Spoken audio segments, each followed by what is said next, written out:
আসসালামু আলাইকুম, কেমন আছেন সবাই? পূর্বের ভিডিওতে দেখিয়েছি ইউরোপ মহাদেশ থেকে কিভাবে আফ্রিকা মহাদেশে আমরা পাড়ি দিয়েছিলাম। জিব্রাল্টার ভূমধ্যসাগর পার হয়ে আমরা মরক্কোতে এসে পৌঁছাইছি। টানা 18 ঘন্টা জার্নি করার পরে ফাইনালি আমরা এখন মরক্কোতে।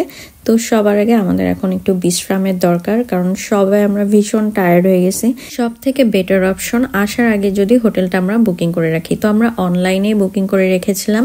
আমাদের মোট 2টা হোটেল নেওয়া হয়েছে এবং আজকে সেই 2টা হোটেলেই আমি দেখাবো।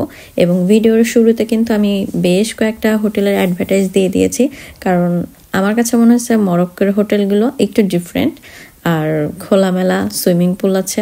আসলে 2টা হোটেলের কথা বলছি এই কারণেই, কারণ মরক্কোর রাজধানীর নাম হচ্ছে রাবাত।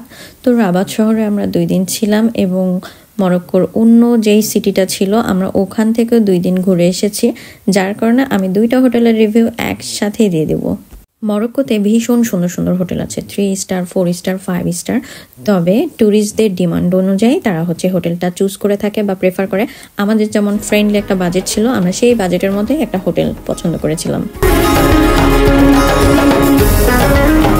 বাংলাদেশে কক্সবাজারে গেলে যেটা ফিল হয়, আশেপাশে সবই কিন্তু হোটেল দেখা যায়। মরক্কোতেও সেম, এই সাদা বিল্ডিং সবগুলাই কিন্তু হোটেল, এবং এটাকে আমি বলবো হোটেল এরিয়া, কারণ এখানে যত গাড়ি আসছে, টুরিস্টরা আসছে, সব হোটেলে ওঠার উদ্দেশ্যেই আসছে এবং এই এরিয়াটা ভীষণ বড়।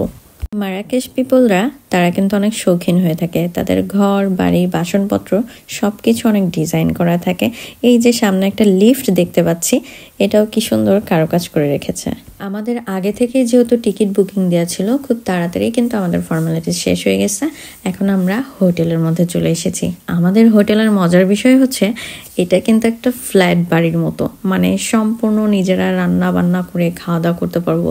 ও মাই গড, কিচেনটা অনেক বড় এবং এখানে সবকিছু আছে। মনের মতো করে আমি সবকিছু রান্না বান্না করতে পারবো, আমাদের ব্রেকফাস্ট রেডি করতে পারবো।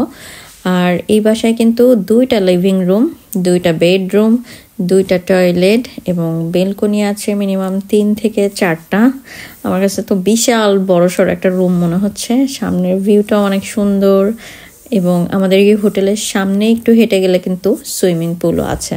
আমি একটু আপনাদেরকে দেখাই হোটেল টাইপসের বাসাগুলো কতটা সুন্দর হয় এবং একদম নিজের বাড়ির মতো করে আরামসে থাকা যায়। আমার সাথে আপনারাও হোটেলের রুমগুলো দেখতে থাকুন।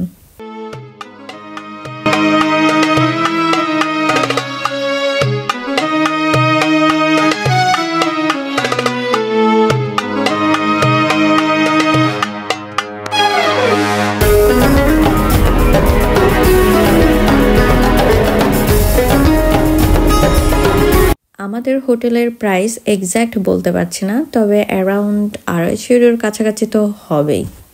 আমরা সবাই ভীষণভাবে ক্লান্ত হয়ে পড়েছি, তারপরও আমার ভিডিওর একটা নেশা থাকে যে সবার আগে যে আমি হোটেলটাকে ভিডিও করব, কারণ কিছুক্ষণ পরে দেখা যায় যে এরকম নিট অ্যান্ড ক্লিন থাকে না। আমরা 2টা ফ্যামিলি এসেছি, আমাদের কাছে মনে হচ্ছে হোটেলটা অনেক বেশি বড় হয়ে গেছে, মানে একটা ফুটবল খেলার মাঠ।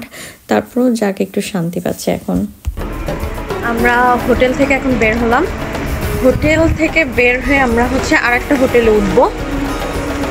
এখন এই হোটেলে 2 দিন ছিলাম, 2 রাত। এখন এটাতে বাই বাই। এখানে দেখার অনেক কিছু ছিল, এখন দেখবো যে পরবর্তী শহরে গেলে সেখানে দেখার কি কি আছে। তো সাথেই থাকুন।